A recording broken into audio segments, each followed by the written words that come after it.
اللهم في ليلة الجمعة لا تدع لنا حلما إلا وحققته، ولا أمرا إلا ويسرته، ولا مريضا إلا وشفيته، ولا مبتلا إلا وعافيته.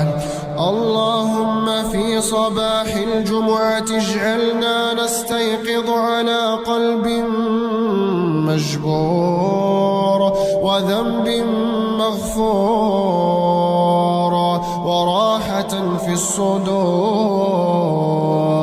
اللهم اجعل هذا اليوم تنتهي فيه المشكلات، وتغفر فيه الزلات، وتحقق فيه الدعوات،